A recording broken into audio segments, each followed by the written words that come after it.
sederhana sekali, kamu tinggal potong beres. Jadi kalau electrosurgery atau electrocauter ini lebih advance lagi dari si blade. Dia pakai apa? Dia pakai ujung tip yang ada macam-macam, ada yang segitiga.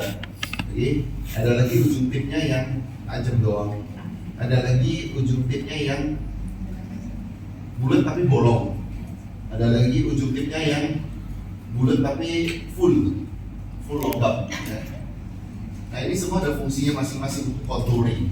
Kalau mau potong, kamu bisa ganti ujung-ujung tipnya. Tapi ketika kamu butuh untuk koagulasi, tahu koagulasi? Kalau darah kasihnya banyak, kamu mau menghentikan perdarahan, kamu pakai yang ini. Jadi kamu ganti tipnya dulu, kamu pakai yang buat koagulasi atau yang full bulatannya, kamu totol-totol di daerah yang berdarah. Nanti darahnya akan berhenti. Oke? Ketiga, kamu ada si laser.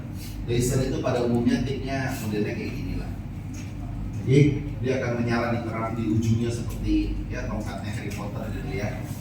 Nah, fungsinya si counter sama laser ini berbeda gimana? Kalau laser, kalau counter kamu begitu potong dia berdarah, kamu mau stop berdarahnya kamu harus ganti tip dulu. Kalau laser itu sambil dia potong, sambil dia hentikan perdarahan. Oke? Dari 3 macam alat ini, blade, electrosurgery, atau electrocauter dengan laser, mana yang menurut kalian kaki paling clean? Kamu kalau makan sashimi, misalnya makan sushi, potong salmon, kira-kira kalau chefnya potongnya pakai 3 alat ini, mana yang paling takut? Pakai blade, karena pakai blade itu dia nggak gosong. Jadi kedua alat ini bikin efek gosong. Jadi begitu kamu taruh di gusinya pasir, kalau kamu habis potong itu ada bau kayak kamu lagi manggang sate ya. Jadi itu ada asap-asap, kemudian ada tensinya. Jadi karena dua-duanya ini pakai panas. Kecuali kamu pakai laser yang di atas 1 M ya harganya. Kemudian dia ada itu namanya waterless. Tapi laser ini pun banyak tingkatannya. Ada yang 2 watt. Kalau yang 2 watt itu 50 jutaan. Kemudian ada yang lebih proper itu yang 15 watt. Nah itu mungkin 200-an. Dan ada yang miliaran. Jadi, nah kalau kamu pakai, kamu harus minimal yang 15 watt. Kalau yang 2 watt itu nggak ngomong apa-apa, pelan sekali. Jadi kalau kamu pilihannya cuma 2 watt, mendingan kamu beli si counter. Repotnya cuma dia harus gonta-ganti tip. Itu aja sesuai kebutuhan. Tapi ada hambatan bagi orang yang mau pakai electrocauter ini apa? Kamu harus tanya dulu pasien, apakah pasien pakai alat pacu jantung atau tidak. Karena kalau pakai alat pacu jantung, dia bisa korslet nanti, merusak. Karena begitu kamu pakai electrosurgery ini, biasa ada kutub positif, kutub negatifnya. Kalau yang jadul biasa ada satu macam pad, itu harus ditaruh di tubuh pasien. Baru kamu injek dia bisa nyala. Kalau yang agak baru, pasien disuruh pakai kayak jam tangan karet gitu. Nah itu ada kutub negatifnya. Nah kalau laser masih kontroversial, tapi ada yang bilang jauh lebih aman daripada si counter. Kalau pasien kamu nggak ada indikasi sistemik apapun, kamu pakai blade saja. Oke, blade harganya berapa? Di bawah 10.000. Kamu cari di Shopee banyak, kan 2.000 ada. Oke, jadi nanti besok kalau kalian lagi praktikum di ginekomi, jangan pelit-pelit. Blade yang kalian pakai ini super tajam. Karena dia super tajam, begitu kalian pakai rumah ke tulang, kalian gores, tajam itu langsung ke tulang. Oke, jadi harus hati-hati. Oke, harus wise. Ketika kamu pakai, kalau kamu sering mentokin ke tulangnya ya, bentar itu udah tumpul. Kalau kamu mau preserve supaya dia tetap tajam, jangan kau mentokin tulang. Tapi kalau kamu nggak mentokin tulang, ya hasilnya nggak bagus. Jadi kalau udah tumpul ya ganti aja. Oke. Dari bentuk blade-nya kayak gini tuh nomor 15, nanti ada 15C lagi, 15C itu modifikasi dari bentuknya. Kemudian yang paling sering dipakai tuh 15 dan 12. Kalau 12 itu dia kayak gini, kayak salib. Oke, biasa dokter gigi pakainya kalau nggak 15 ya 12. Jadi kalau saya sukanya 15C dan 12. Oke, jadi semua udah ngerti ya basicnya. Tapi kalau pasien kamu datang dengan kondisi bagus-bagus aja, baik-baik aja, tidak ada kelainan sistemik, dan kamu punya tiga alat ini, kamu pakai apa? Blade. Kalau kamu pengen cepet balik modal ya kamu pakai laser, tapi ya balik lagi itu sesuai dengan kebutuhan dan permintaan pasien. Oke. Laser ini ada keunggulannya juga dibanding blade adalah katanya bahkan kamu nggak usah pakai anestesi. Tapi selama saya pakai saya nggak pernah tanpa anestesi, minimal tetap di anestesi lah. Tapi penyembuhannya lebih terasa, lebih langsung ya. Maksudnya begitu selesai dipotong ya pasti udah nggak berdarah lagi. Tapi kalau pasien nggak ada apa-apa, biasa kalau saya punya tiga-tiganya ini dan saya mau potongannya lebih bagus, lebih terkontrol, saya lebih pilih si blade. Oke, kecuali kasus biogenik granuloma yang kalian pernah saya tunjukin di kasus gingival enlargement, kalau kamu pakai blade, siap-siap kamu menangis habis itu beresin si darahnya nggak berhenti.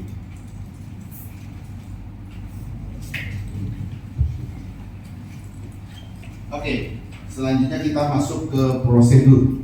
Tapi sebelum masuk ke prosedur, kalian harus tahu dulu. Mau dia gingivektomi, mau dia kasus gingivektomi, mau dia kuretase, mau bedah flap, kalian harus lihat si etiologinya dulu. Kenapa dia perlu gingivektomi? Karena gingival enlargement misalnya. Kenapa dia gingival enlargement? Karena apa dulu? Cari.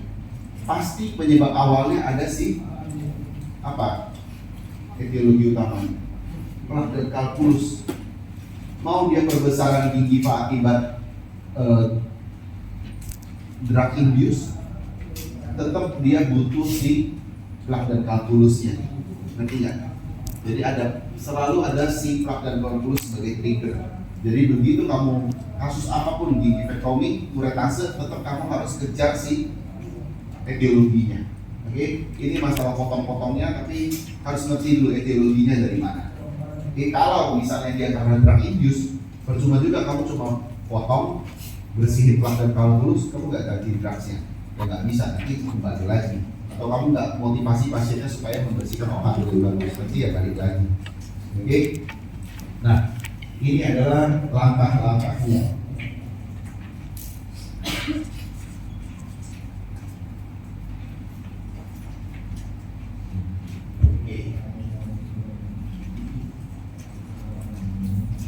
Kalau kalian lihat di pasien ini,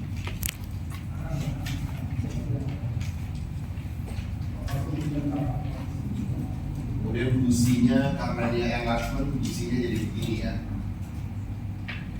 Ini tapak depannya, kemudian tapak sampingnya mungkin ini.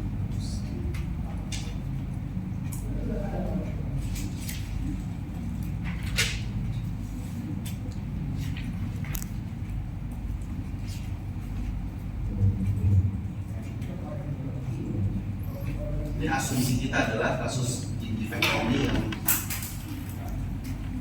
tidak ada keterlibatan kerusakan tulang, murni enlargement dulu.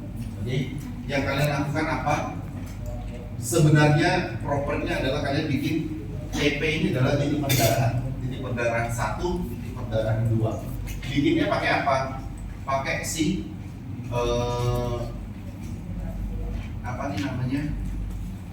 Saya jadi lupa. Pocket marker. Jadi pocket marker ini kayak pinset, tapi ujungnya satu tumpul, satu ada giginya kayak gini. Ya biasa kanan kiri. Yang kalian lakukan adalah kalian masukin si pocket marker ini sampai ke dasar pocket. Misalnya ini kan tulang. Dari tulang ke dasar pocket itu biasanya dia ada epithelial attachment kira-kira 2 mili. Nah, dia ada. Kalau kalian mentokin, biasanya mentok di sini.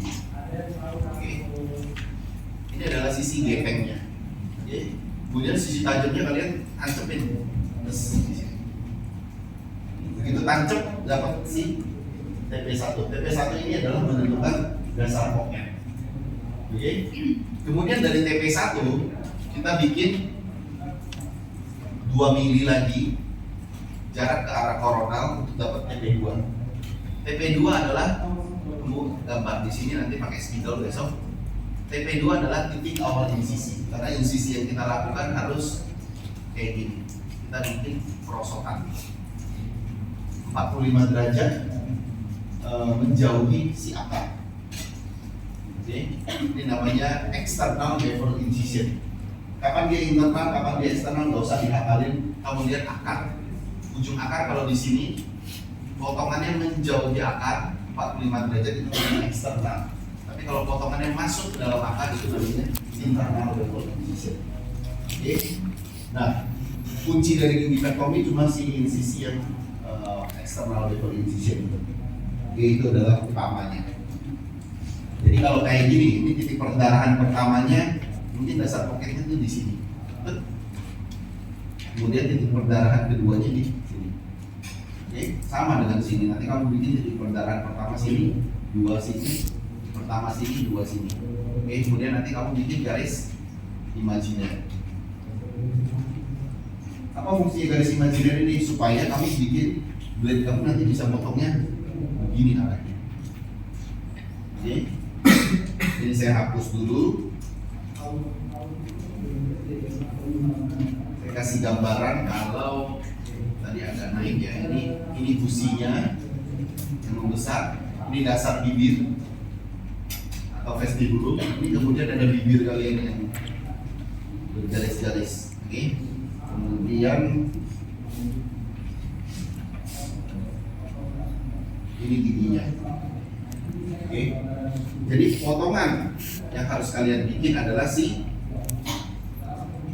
external bevel incision 45 derajat 45. Oke.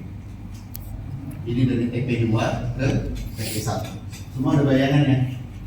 Jadi TP2 TP1 itu gampang aja. TP2 itu adalah kemiringannya, titik awal insisi. TP1 adalah dasar pocket, itu sering keluar ujiannya. TP1 apa, TP2 apa, insisinya apa. Oke. Kemudian caranya adalah kalian harus insisi ini. Gimana kamu cara potong ini? Nah, di praktikum besok kalian cuma dibekali dengan blade. Oke, karena masih nggak ada bibirnya, maksudnya nggak ada bibir yang tebal. Oke, tapi pada kenyataannya kita ada alat yang namanya pisau Prickland dan pisau order. Pisau Prickland itu kalau kamu lihat dari samping dia penampangnya begini. Oke. Jadi kalau penampangnya begini, saya mau potong ini, saya tinggal selipin di antara bibir, ini bisa motong. Oke. Tapi karena besok kalian pakainya blade doang, berarti kalian harus benar-benar kalau pasien ada hidupnya, berarti blade kalian tuh ini benar-benar blade kan harus di bawah hidup. Oke, inklinasinya 45 derajat harus dapat. Oke, kemudian bayangkan kalau ini terjadi di rahang bawah, berarti blade kamu harus begini banget. Oke, jangan potong begini, kamu akan bikin tangga. Jadi saya selalu bilang ke anak-anak yang praktikum, bikin businya tuh kayak perosotan. Besok, jangan bikin tangga. Kalau kamu potongnya lurus, kamu akan bikin tangga kayak gini. Ini biasa pada awal pada takut semua potongnya bikinnya tangga. Saya maunya perosotan. Dan ingat ya, besok kalian kerja di karet itu, di gingivectomy itu, begitu kamu potong udah nggak bisa di redo lagi kalau kamu salah. Oke, jadi harus TP1, TP2 nya harus benar, arahnya juga harus benar. Oke. TP1, TP2 semua udah ada gambarannya. Gampang kok sebenarnya. Nah, ini adalah pisau Prickland yang saya kasih tahu tadi. Kemudian ada pisau Orben atau interdental knife. Pisau Orben ini penampaknya bentuk V. Jadi habis kamu potong yang tadi insisi yang di atasnya itu, untuk melepaskan yang daerah sini kamu pakai si Orben. Jadi kalau kamu lihat ini gigi, pisau Orben tuh penampaknya V begini. Jadi dia bisa potong di daerah V sini. Oke. Kemudian untuk finishingnya biasa kita pakai si 12 atau 15 lagi. Okay. Dan pisau Prickland dan Orben ini tidak setajam si si blade ya, karena pisau prickler dan oven habis itu bisa dicuci, bisa disterilin, bisa kamu pakai berulang. Ini mungkin tingkat ketajamannya sama kayak pisau 2 di rumah kamu aja, tak tajam-tajam banget. Oke, saya minum dulu ya agak tuh.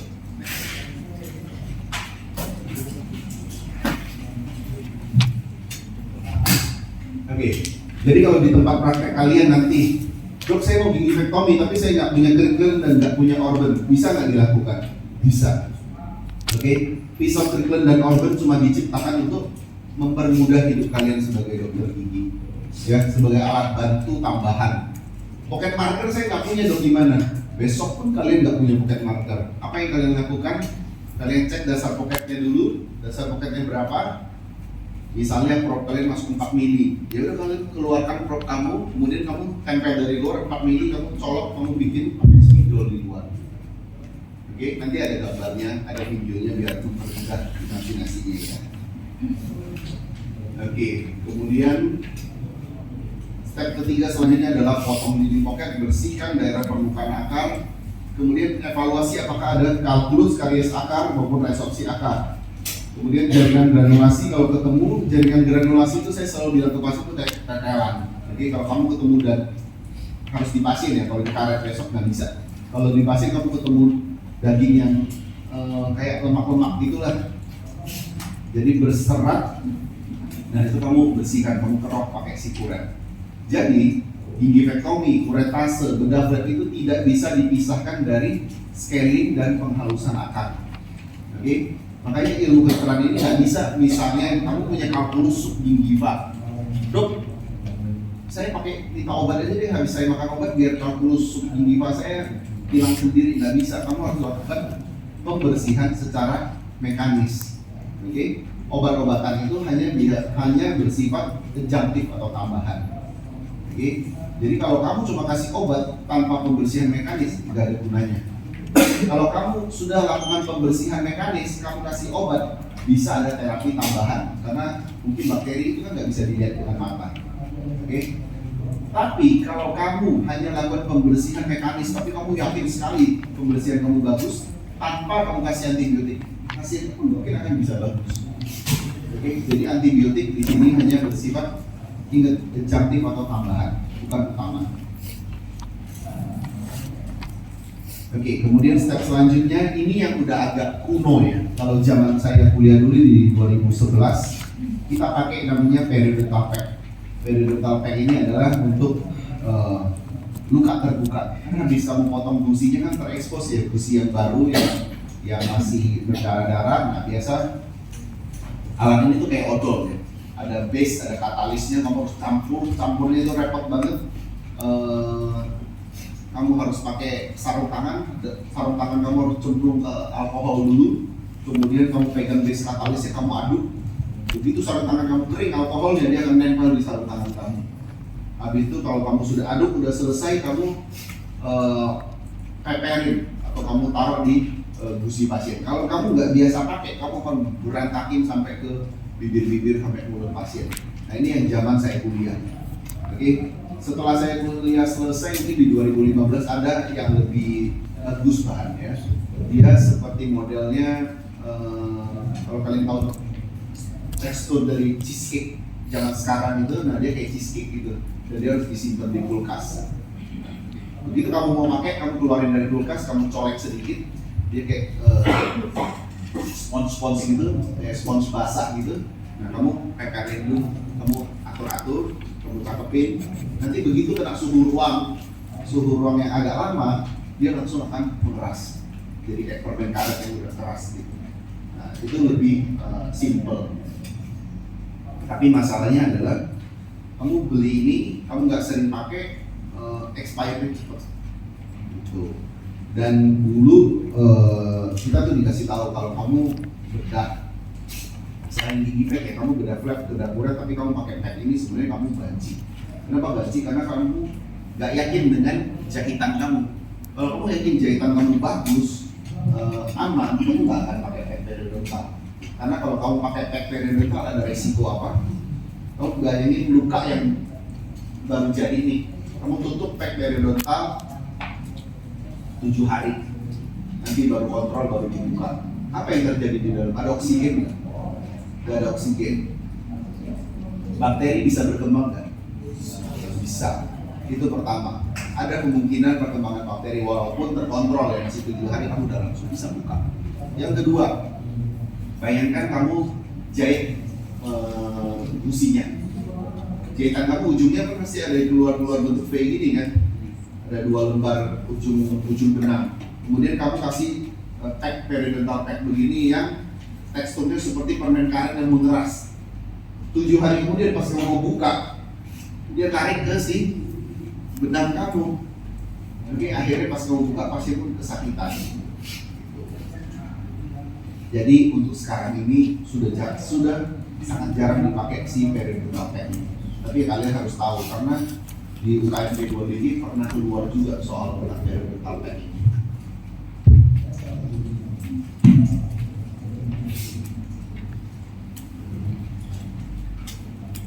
Sesudah kamu potong gusinya, kamu rapi-rapiin dikit. Dok, ini kayaknya sebelah sini agak gendut, saya rapiin dikit, sebelah sini agak kurang gitu konturnya, kalau saya rapiin sedikit. Nah itu udah langsung masuk ke ranah gingivoplasti. Oke, plasti itu artinya membentuk. Jadi ketika kamu selesai potong, kamu touch up sedikit, itu udah masuk gingivoplasti. Metodenya, nah ini ada tambahan. Kamu bisa pakai si bur. Kalian belum pernah pengalaman dengan diamond bur ya? Ini nanti mungkin semester selanjutnya ya di konservasi kalian akan bor gigi. Nah, bor yang dipakai buat bor gigi itu kalian bisa pakai buat bor gusi juga. Oke, kamu bayangkan kalau kita punya kasus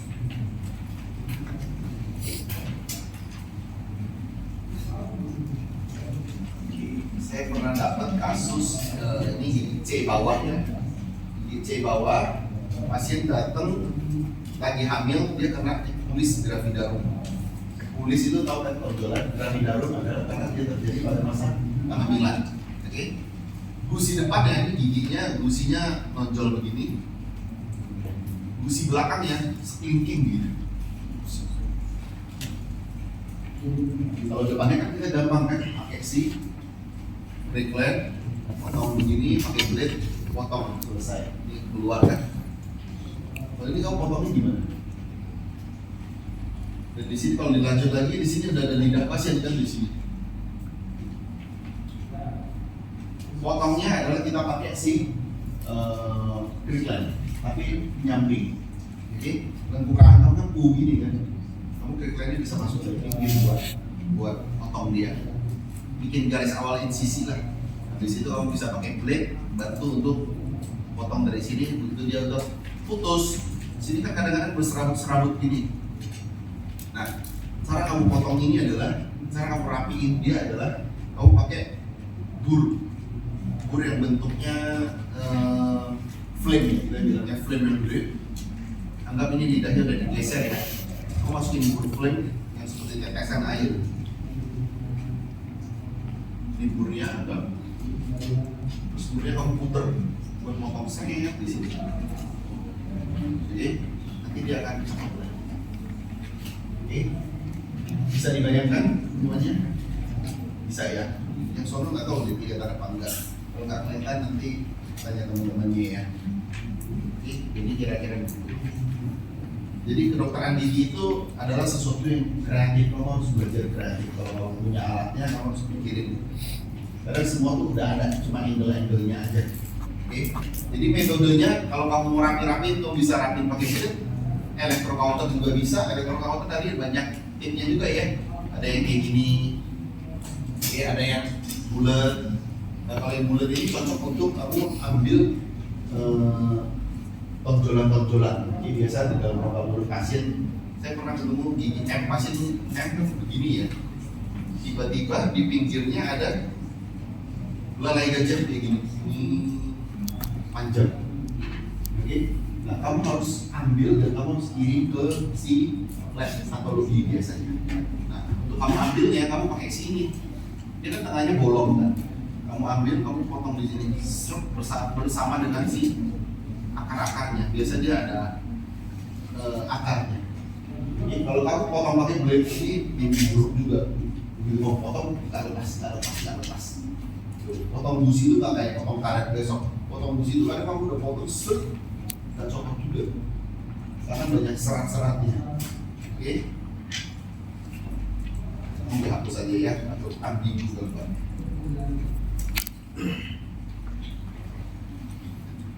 Setelah itu ya, ini contoh kasus sepertinya udah pernah ya. Jadi ini adalah AFKG juga, pasang kawat gigi, kemudian businya membesar, kemudian kita lakukan gingiviectomy.